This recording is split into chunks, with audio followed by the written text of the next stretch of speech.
დილამშვიდობისა, კიდევ ერთხელ თქვენ უყურებთ კურიერს 9 საათზე. საპროკურორო საბჭომ გიორგი გვარაკიძე გენერალური პროკურორობის კანდიდატად აირჩია. გენპროკურორის პირველ მოადგილეს ხმა საბჭოს 10 წევრმა მისცა. კენჭისყრამდე გვარაკიძემ სხდომაზე შეკრებილებს მოხსენებით მიმართა, აქცენტი საომავლო გეგმებთან დაკავშირებით გაკეთდა უპასუხა დასმულ შეკითხვებს. გიორგი გვარაკიძეს ახალ პოსტზე საბოლოო დასამტკიცებლად პარლამენტის თანხმობა სჭირდება.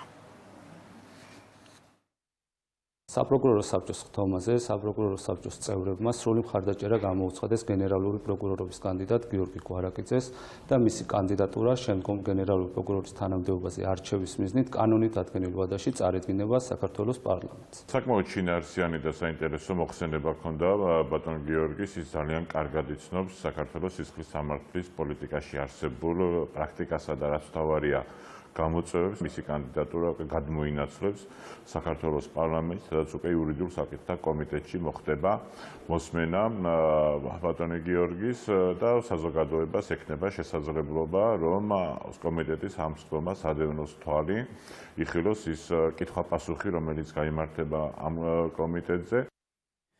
პროკურატურაში გამოკითხვაზე დღეს სწავლის ადმინისტრაციული ერთეულის გამგებელი ვაჟა ლომიძე და ამავე სოფლის ერთ-ერთი მკვიდრი არიან დაბარებული.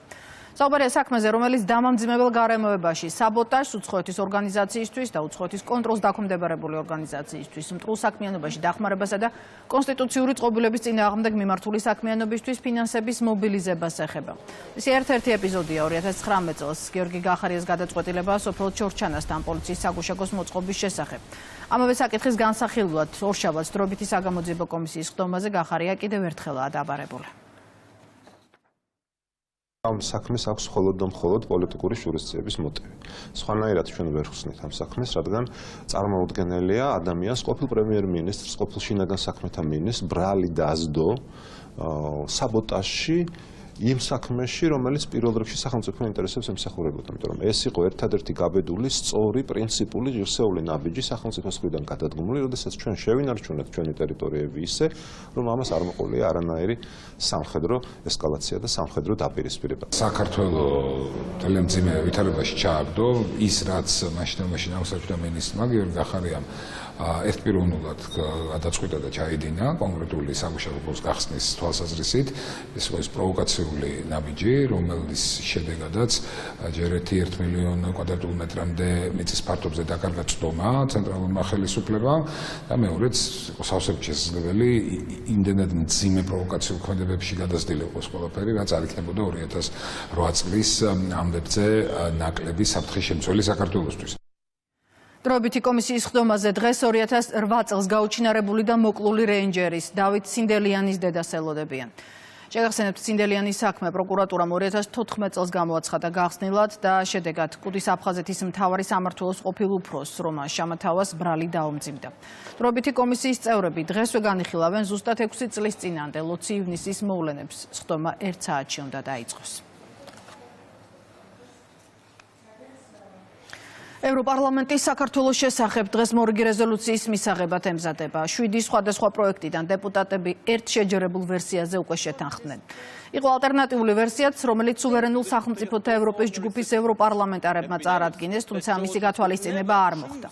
რეზოლუციის საბოლოო პროექტში ამჯერადაც დაგმობილია დემოკრატიულ ინსტიტუტებზე, ოპოზიციაზე, სამოქალაქო საზოგადოებასა და სასამართლო დამოუკიდებლობაზე თავდასხმა. მოთხოვნილია მიხელ სააკაშვილთან ერთად მზია ამაღლობელის, ასევე ჯაფარიძის, მელიას, გვარამიასა და დევიძის გათავისუფლება. საქართველოში მედიის თავისუფლებისა და მზია ამაღლობელის შესახებ ევროპარლამენტში გუშინ დღის ბოლოს დებატები შედგა, ევროპარლამენტის ტრიბუნიდან ისმოდა განსხვავებული მოსაზრებები. ჩვენზე უნდა ვილაპარაკოთ ევროკავშირზე, არ მესმის ევროპული საბჭოს წევრი სახელმწიფოებისა და უმაღლესი წარმომადგენლის ოფისის სიჩუმე. მზია და მისი მეგობრები პატივისცემასა და დახმარებას იმსახურებენ. სერიოზული სანქციებია საჭირო რეჟიმის წინააღმდეგ. რეჟიმზე ზეწოლა ყველანაირად უნდა მოვახდინოთ და აღარ ვთხოვოთ მათ ევროკავშირის გზაზე დაბრუნება. ევროკავშირის მისწრაფებებზე ისინი ხალხს ატყუებდნენ, ჩვენ გვატყუებდნენ ევროპარლამენტსა და ევროკავშირში. ქართველებს მხოლოდ ახალი არჩევნები დაეხმარება თავიანთი ქვეყნის დაბრუნებაში. ევროპარლამენტი მხარს უჭერს სიტყვის თავისუფლებას და NGO-ს აქტივისტს, რომელიც თავს დაესხა პოლიციას და ახლა ციხეშია. თუ თქვენ ნამდვილად დაინტერესებული ხართ სიტყვის თავისუფლებით და დამოუკიდებელი ჟურნალისტებით, რომლებიც ციხეში არიან, ეს ჯერ ევროკავშირში ნახეთ. ჩვენ გვყავს დევიდ ბენდელსი, გერმანიის მთავარი რეპორტერი, რომელიც უკვე 7 თვეა ციხეშია, რადგან გამოაქვეყნა კოლაჟი, სადაც შინაგან საქმეთა მინისტრი ამბობს: მე მრცხვენია სიტყვის თავისუფლების. ეს არის სიტყვის თავისუფლების მდგომარეობა აქ, ევროკავშირში და გერმანიაში. იუთუბერი შლუმბერგერ ფინკელშტაინი 9 თვეა ციხეშია, ის პოლიციელს თავს არ დასხმია. ის უბრალოდ მხარს უჭერს სიტყვის თავისუფლებას. ან გავიხსენოთ ტომი რობინსონი, ევროკავშირის საზღვრებს გარეთ ნამდვილი ჟურნალისტი, სიტყვის თავისუფლების მხარდამჭერი. ისიც რამდენიმე თვე იმყოფებოდა ციხეში მხოლოდ იმიტომ, რომ არ გამოაქვეყნა თავისი ფილმი.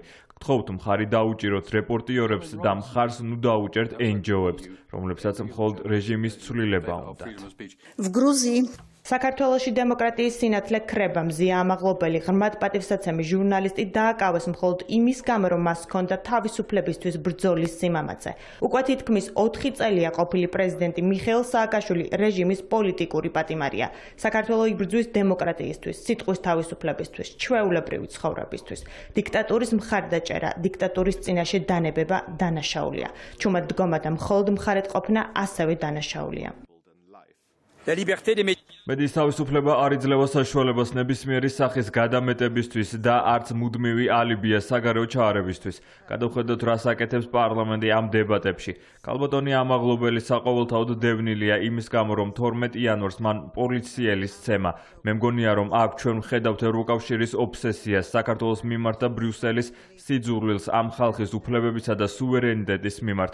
თქვენი მიზანია საქართველოს მთავრობის განადგურება, მათი გადატრიალება და ამისთვის ნებისმიერი წინაპირობა შეიძლება გამოყენებული იქნას. ერთ წელზე ნაკლებ დროში ჩვენ ვიხილეთ არაერთი ჩარევა. ჩვენ გვყავს NGO-ები, რომლებიც დაფინანსებული არიან საგარეო ინტერესებით და მათი ერთადერთი მიზანი საქართველოს დესტაბილიზაციაა. ქართველებს არ სჭირდებათ ვინმეს ჩარევა, არც მოსკოვიდან და არც ბრიუსელიდან.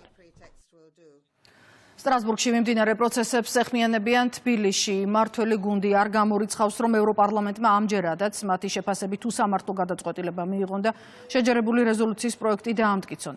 ქართული ოცნება იმ ალტერნატიულ პროექტზეც ამახვილებს ყურადღებას, რომელიც ევროპარლამენტარებმა არ გაითვალისწინეს და რომელიც კანონმდებლებს მოუწოდებს პატივისცენ საერთაშორისო სამართლის პრინციპებს, რასაც ეფუძნება თავად ევროკავშირიც. თავის მხრივ სტრასბურგიდან სამართლიანობის მოლოდინშია ოპოზიციაც. ჩვენ ველოდებით იმას, რომ ევროპარლამენტი ასახავს სრულად იმ სიტუაციას, მათ შორის პოლიტიკური ხასიათის სიტუაციას, რომელიც შექმნილი არის ჩვენს ქვეყანაში დემოკრატიის უკუსლასთან, თავისუფლების შეზღუდვასთან და ზოგადად გარემოს გაუარესებასთან დაკავშირებით. ვჯერა, რომ ევროკავშირი, ევროპარლამენტი დადგება კიდევ ერთხელ ჩვენი ხალხის და ჩვენი ქვეყნის მხარეს. არაერთი რეზოლუცია გვახსოვს ევროპარლამენტის მიერ მიღებული, რომელშიც სრულიად უსაფუძვლო და მე ვიტყოდი არასამართლიანი დამოკიდებულება იკვეთება საქართველოსთან მიმართებაში. არ გამოურიცხავ, ის რეზოლუცია, რომელიც ასევე სრულიად უსაფუძვლოა და რეალურად არანაირ არგუმენტებს არ ემყარება, არ გამოურიცხავ, რომ ეს რეზოლუციაც მიიღო. მისასალმებელია ის ფაქტი, რომ ასევე დაანიცირებული არის რეზოლუციის პროექტი, რომელიც პირიქით ჩვენი ქვეყნის მხარდაჭერილი რეზოლუციის პროექტია და რომელიც სწორედ ასახავს იმ ვითარებას, რომელიც დღეს საქართველოში არის და იქ ასევე საუბარი არის იმაზე, თუ უსამართლო გავლენების მცდელობები არის ევროკავშირის ზოგიერთი ბიუროკრატის მხრიდან. ევროპარლამენტში დებატების დაწყებამდე დეპუტატების ნაწილმა საკუთარი პოზიცია დერეფანში პერფორმანსით გამოხატა. მოთხოვნა საქართველოს ხელისუფლების წარმომადგენლებისთვის სანქციების დაწესებისა და მიხეილ სააკაშვილისა და მზია ამაღლობელის გათავისუფლების შესახებ მათ ბანერებზე ჰქონდათ გამოსახული. ამ ფაქტს სოციალურ ქსელში გამოეხმაურა საქართველოს პარლამენტის თავმჯდომარე. ასეთი მომენტები გვიჩვენებს, რომ ევროპა და ევროკავშირი ყოველთვის ერთი და იგივე არაა. ჩვენი და ევროკავშირის ბევრი ჭეშმარიტი ევროპელი მოქალაქის ამოცანა უნდა იყოს დავაბრუნოთ ევროპა ევროკავშირში, წერს შალვა პაპუაშვილი.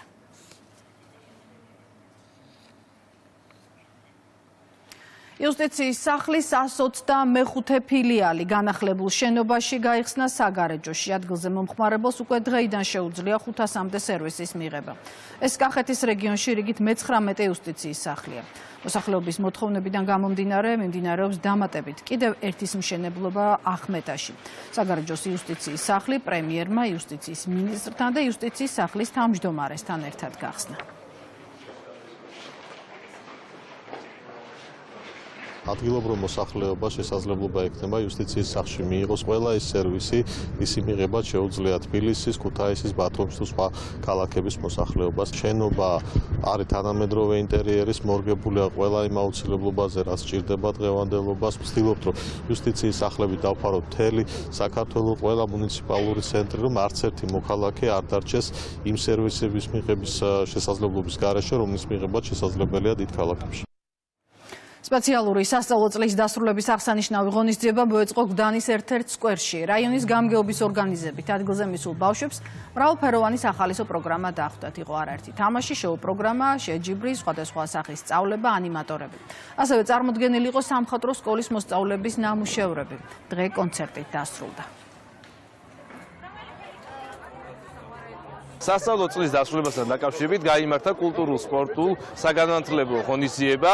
დღის განმავლობაში მონაწილეობდნენ ანიმატორები, ჩართული იყო სხვადასხვა აქტივობები, ასევე რაც ყველაზე მეტად მახარებს, ძალიან ბევრი ადამიანი მონაწილეობდა დღევანდელ ღონისძიებაში. სასწავლო წლის დასრულება მინდა მიულოცო გდანის მოსწავლეებს, განსაკუთრებით მინდა მიულოცო მე-12 კლასელებს, ბედნიერის და წარმატებული სტუდენტობა მინდა უსურვო. ძალიან მნიშვნელოვანია, რომ დღის გამგეობამ დღეს ასეთი მნიშვნელოვანი ღონისძიება ჩაატარა. ეს არის საგანმანათლებლოც, გასართობით.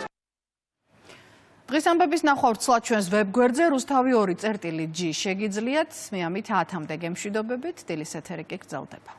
მადლობა ანუკა, დროებით დაგემშვიდობებით ჩვენ.